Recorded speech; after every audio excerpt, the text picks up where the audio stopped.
49 वर्षापूर्वी मॅट्रिकची परीक्षा देऊन शाळेबाहेर निघालेले हे आहेत विद्यार्थी खोटेश्वर महाराज विद्यालयाचे. आज हे सर्व विद्यार्थी एकत्र आले आहेत. ते या स्नेहमिलन कार्यक्रमाच्या निमित्ताने वरवट बकाल येथील नागेश्वर महाराज विद्यालयात या विद्यार्थ्यांची ही शाळा भरली.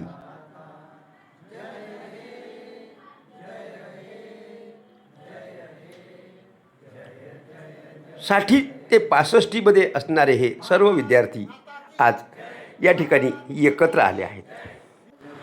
आणि एकत्र आल्यावर यांच्यामध्ये हा स्नेहमिलनाचा कार्यक्रम झाला. एकमेकांच्या गाठीभेटी आणि एकमेकांमधला वार्तालाप हा यांच्यामध्ये एक सुखद अनुभव वाटला. या प्रत्येकाने आपल्या जीवनातील अनुभव, आपल्या जीवनातील परिवर्तन आणि सोबतच आज परिस्थितीमध्ये आपण कसं जगतो आहे हे आपले अनेकांनी उदाहरणं देऊन या ठिकाणी आजच्या दिवशी एक वेगळा अनुभवला. त्यामुळे ह्या अभिनव कार्यक्रमाला जे काही विद्यार्थी अर्थात हे सर्व 60-65 विद्यार्थी एकत्र आल्या, त्या सर्वांनी एकमेकांची सुखदुःख समजून घेतली आणि आगामी काळामध्ये याच पद्धतीने पुढच्या वर्षातसुद्धा 50व्या वर्षी एकत्र येण्याचा मनोदय या ठिकाणी त्यांनी व्यक्त केला. तर अशी आपली ही उपस्थिती आणि आपले कोर्स हे मी दर्शवले. आता याच्यानंतर आपल्या कार्यक्रमाच्या पुढच्या वर्षी या कार्यक्रमाच्या विषयी ज्यांना आपलं कार्यक्रम कसा असावा, कुठे असावा असं मनोगत व्यक्त करायचं असेल त्यांनी इथे येऊन मनोगत व्यक्त करावं. आता आपला जो 50वा वाढदिवस आहे ना वर्गमित्रांच्या आपल्या बॅचचा, तर हा असं ठरलं की एकलाव्यालाच असावा. एक स्थान पक्क झालं. आणि दुसरं त्याच्यामध्ये मी भर अशी टाकतो की याच्यामध्ये फक्त वर्गमित्रच नसावे, तर पूर्ण कुटुंबासहित यायचं. कळलं तुम्हाला? मग कोणाला 1 मुलं असो, 2 असो, 3 असो, अनंत गोष्टी पाहिलेल्या असून ही सगळी पिढी पायी शाळेत गेलेली आहे. आजही पायी चालतात, आजही सगळे खाली बसतात. बरोबर आहे ना? आजही लोकांना मेजर कुठलाच आजार नाही, कोणाला कॅन्सर होऊन कोणी मेलेलं नाही. एक 2 लोकांचे दात गेले, बाकी सगळ्यांच्या मुखामध्ये दात आहेत, आहे ना? सगळ्यांचे डोळे साबित आहेत, सगळे लोक बोलतात, चालतात, फिरतात आहे ना?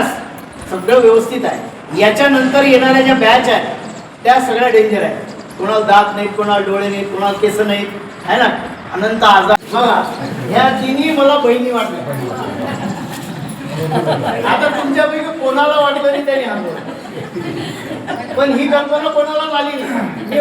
पांडू हगे, नारायण ढगे, अर्जुन ढगे, काशीराम नोंदळे हे जे लोक आहेत, महादेव रेखाते, या लोकांनी खरोखर मनापासून मी त्यांचं अभिनंदन करतो की त्यांनी म्हणजे कार्यक्रमासाठी एवढी मेहनत घेतली मागच्या वर्षी, या वर्षीसुद्धा. आणि दुसरी गोष्ट, प्रतिभाताईंनी बोलून दाखवलं बा काही खर्च आला काय, तर खूप आग्रह केला की बा काहीतरी सांगा आम्हाला. पण त्यांनी अत्यंत मन मोकळेपणे आम्हाला पुढच्या वर्षी तुम्ही काही करा, पुढच्या वर्षी आम्ही मोठा कार्यक्रम यावर्षी आम्ही आयोजन केलं आहे, आम्ही काही घेतलं. त्यांच्या मनाचा जो मोठेपणा आहे त्याच्याबद्दल एकदा सर्वांनी पुन्हा कार्यक्रम चालू राहो अशी माझी सुद्धा इच्छा आहे. आणि याबद्दल काही बी असल्यास मी केव्हाही तयार आहे. ओके. आपला हा कार्यक्रम असाच नेहमीपर्यंत चालू राहा. पुढच्या वर्षीच्या कार्यक्रमाला माझ्या तन-मन धनाने मी हजर राहील. आणि त्यांच्या सोबत शिकलेले सर्व विद्यार्थी, 10व्या वर्गातले सर्व विद्यार्थी तुम्ही इथे बसलेले आहात. कधी काळी 49 वर्षा अगोदर एका वर्गात एका गुरुचे शिष्य त्या ठिकाणी शिकला. आणि जीवनात त्यानंतर कुणी मॅट्रिक झालं, वर झालं. ते माझेही विद्यार्थी, मी तुमच्या शाळेत त्या शाळेमध्ये आहे. आणि असं असताना जीवनामध्ये जेव्हा आपण वेगवेगळे वळणं प्रत्येकाच्या जीवनात येतात, त्यात महिलांच्या जीवन वेळ येतात, त्यांचा तर फारच नाही. कुणाची मुलगी कुणाची सून होईल, कुणाची पत्नी होईल, कुणाची आई होईल सांगता येते. प्रतिभासारखी प्रतिभाबाई सारख्या ह्या व्यक्ती आज दुसऱ्या राज्यामध्ये आहे. म्हणजे तुमच्या वर्गातली एक विद्यार्थिनी हे दुसऱ्या राज्यामध्ये आहे आणि त्या राज्यातूनही तुमच्याबद्दलचं असं तिचं प्रेम हे काही वर्षापासून दाखवतं. मला बऱ्याच वेळा महादेवराव असतील, आमचे नारायणराव असतील म्हणून सांगतात की आमचा असा कार्यक्रम तुमच्या गावाला तिथं झाला होता म्हणे आणि आम्ही तिथे गेलो होतो. मग आम्हाला त्यांनी हे दाखवलं, आम्हाला ते दाखवलं. या सर्वात महत्त्वाचा वाटा तुमच्या मित्रांचा आहे. कारण ते तुम्हाला तुमच्या प्रत्येक गोष्टी नाही तर आजकाल कोण्या गावचे आहेत ते लोक, आपल्याला काय घेतले नाही त्याचं, तुला काय घेतले नाही म्हणजे असं करतात. पण तुम्हाला खरी साथ तुमच्या यांनी भेटली आणि खरं प्रतिभामध्ये एक असं प्रतिभा संपन्न व्यक्तिमत्व तुमच्या या ग्रुपचं आहे की जिच्यामुळे प्रतिभाताईच्या बाबतीत पाहतो किंवा ऐकतो किंवा सांगतानाही लोक सांगतात आणि जे ऐकलं ते खरोखर तुमच्या या अभियानाला एक चांगली प्रतिभा लाभलेली आहे. आणि अशा प्रतिभा संपन्न असणाऱ्या या व्यासपीठात किंवा ही सर्व मंडळी सालाबादप्रमाणे 49 वर्ष जीवनातले शिक्षणात नंतर कोणाला तेव्हा कसं असेल, आपण कसं असू, तेव्हा मी कसा होतो, ती कशी होती, वर्गात तीच या बाजून बसायची, मी या बाजून बसायचो, मी तिच्याकडे जसं पाळत कोणाला काही वाटेल काय, कारण हे त्यावेळेस असं असायचं. आणि मग ती फार सुंदर दिसते, तो तिला आवडते, तो तिला आवडते. आता अजिबात खूपच झालं, पण त्याही वयात हे आकर्षण असताना आज त्या वयातले सर्व तुम्ही एकत्र आलात आणि काय बदल झाला जीवनामध्ये, काय प्रगती झाली, कोण कुठं आहे, समाज जीवनामध्ये जगताना आपण कसं जगतो आणि हे सर्व जगत असताना एक मैत्री तुम्ही ठेवला आणि जीवनात. त्यामुळे खरंच हे वाचनात्मक कार्यक्रम आहे. 49 वर्षाच्या या वाटचालीमध्ये पुढचं वर्ष 50 वर्ष याहीपेक्षा चांगलं होईल असा तुमचा सर्वांचा मनोदय आहे. त्यामुळे खरंच तो सुद्धा चांगला झाला पाहिजे. आणि मला खरं म्हणजे पांडुभूमीमुळे या कार्यक्रमाला येण्याचा योग आला, कारण मला बऱ्याच वेळा वाटायचं जेव्हा सांगत तेव्हा की आपण या कार्यक्रमाला जाऊ की नेमकं कसं असतं. आमचेही काही मित्र होते त्यावेळेस. आता सरांनी उदाहरण सगळं पांडुभूमी सांगितल्याबद्दल माझे मित्र अरुण फुले हे पुण्या ड्रगमध्ये आता सेवानिवृत्त झाले. मी 12वीमध्ये असताना नापास झालो, सायन्समध्ये नापास झालो. अरुण पास झाला आणि अरुण पास झाल्यानंतर दिवाळीच्या सुट्टीला जेव्हा एकलाऱ्याला येत होता तेव्हा तो माझ्या त्या शेतात येऊन माझ्या मोठ्या भावाला सांगत होता की भाऊ तुम्ही पहिल्यांदा शिकू द्या. मग आमच्याला कसं शेतीवाडी लागली, नापास झाला म्हणजे वावरात गेला, पास होत असेल तर शिक, नापास झाला म्हणजे वडिलांची नापास झाला होता वावरात. पर्याय नाही तसं. कधी काही कोणाशी गेले वाटे त्या बापासाठी हा नापास झाला म्हणजे वावरात नेता येईल, ते नापास होत नव्हते. मी नापास झाल्यामुळे माझ्या भावाला बरं वाटलं त्याला जमलं आपल्या हातात. पण तरी अरुणनी माझ्या भावाला सांगितलं की याला शिकू द्या आणि याच्यासाठी मी माझ्या मुलांचे काही प्रयत्न करायचे करीन. आणि मग त्यानंतर सायन्स सोडून मी कॉमर्सला गेलो. त्यानंतर टोटल मग नंतर ग्रॅज्युएट झालो, पत्रकारिता केली, बाकीच्या क्षेत्रामध्ये विविध क्षेत्रामध्ये वावरलो, राजकीय सामाजिक जीवनामध्ये. तर ते म्हणजे एक म्हण आहे की मित्र बनव्यात ही गारव्यासारखा.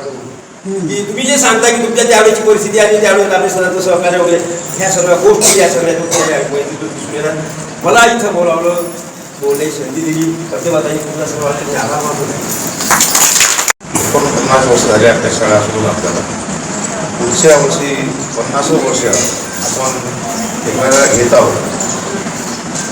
मला असा एकच समजा वाटते की आपण लांबून गुजरातवरून समजा हे आपल्या भागामध्ये उतरल्याच विषयी आपल्या जवळ असल्यानंतरही आपण आपल्या कार्यक्रमाला येऊ शकत नाही, याचं एक खेद वाटते. 12 वाजता येऊन कसं चालणार आहे, तर सकाळी आपण त्या कार्यक्रमाला उपस्थित राहावं आणि पुढचा कार्यक्रम याहीपेक्षा चांगला पद्धतीने आपण साजरा करू एवढं या निमित्ताने सांगतो.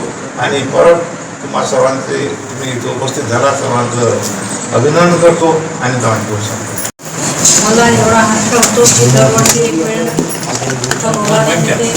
माझे भाऊ दरवर्षी बोलावतात मला, त्याच्यात मला खूप आनंद होते.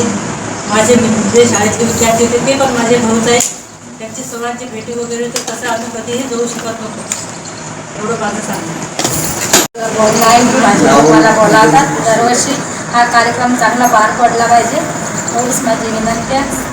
माझ्याजवळ तर जास्त मोबाईलने बोललं जातच नाही, मोबाईलवर ज्याजवळ असतं मोबाईल बोला जात मनाची इच्छा आहे की तुम्ही माझ्याशी सगळेजण बोलले माझ्या फोनवर, एवढंच माझी विनंती आहे. एवढं बोलून मी माझा धन्यवाद, नमस्कार. और इस बार तो ऐसा सोच के आई थी कि मैं 5-6 साल से आती हूँ, यहाँ सब मजे करते, बहुत मजे करते। इस बार मैं पूरा खर्चा मैं ही दूंगी, लेकिन कोई सुनने को तैयारी नहीं। मैं विनती करती हूँ आप सबको कि इस बार मुझे कर ले लो, और अगले साल जो करना है उसमें भी पहले नाम मेरा लिखना। मैं तैयार हूँ, कुछ भी खर्चा आएगा तो करने। मराठी नहीं जानती हूँ। चालेल चालेल. पुढच्या वर्षी तुम्ही करणार आहे ना मोठा प्रोग्राम, होय होय. त्यामध्ये माझं पहिलं नाव ठेवजा, लिजा. आणि पुढच्या वर्षी तर माझ्या घरीच ठेवायची माझी इच्छा होती, पण आता तुम्ही म्हणता की इकलराला ठेवायचं आहे. त्याच्या पुढच्या बरोड्याला सगळ्याला आतापासून आमंत्रण देते मी की सगळ्यांना यायचं माझ्या घरी. माझ्यापेक्षा माझ्या घरचे मेंबर जास्त तुम्हाला ध्यान ठेवतील. जमती बरोबर मराठी.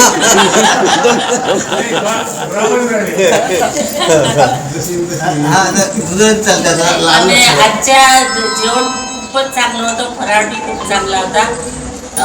त्याच्यासाठी मी विनंती करतो तुम्हाला सगळ्यांना की आज मला खर्च मला देऊ द्या आजच्या दिवशी. मी तुमचं मानलं होतं 2 वर्ष पहिले तुम्ही सांगितलं होतं की आज मला करू द्या, माझी खूप इच्छा आहे, बरोबर.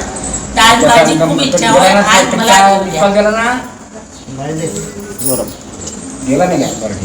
आणि बरोडा यायचं असेल ना त्यावेळेस सगळ्यांना आमंत्रण आतापासून मी देतोय, सगळ्यांना यायला विनंती.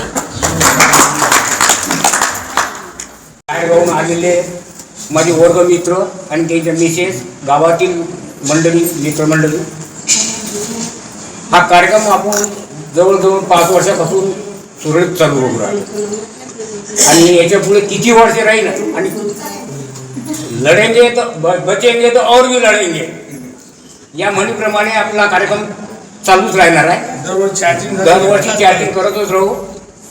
जे व्यक्ती कमी झाल्या त्या येणार नाही, पण ज्यानं जे आहेत त्यानं हमखास यावं अशी माझी नम्र व्यक्ती. आता बळदेवून आलेले हे बिपिनभाई, त्याच्यानंतर संजू, प्रतिभाताई, हे अर्जुन, हे जे लांबून आले 1 दिवस अगोदर आले, याच्या आमच्या म्हणजे वरोड बघाल जे आमच्या मित्रमंडळी मार्फत, मी एकटा नाही आहे, आम्ही 5 जण, 5ही जणे याचे मार्फत याचे धन्यवाद. त्याच्यानंतर काही हे आमचे जे मित्र आहेत, वर्गमित्र, याच्या मेसेज जे आले असतील टाईम वेळात वेळ काढून हे आले, याच्याबद्दल मी धन्यवाद.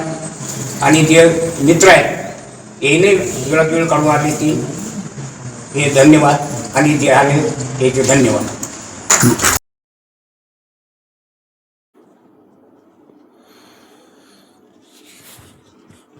साक्षीदार न्यूजसाठी प्रल्हाद दातार, वरवट बकाल.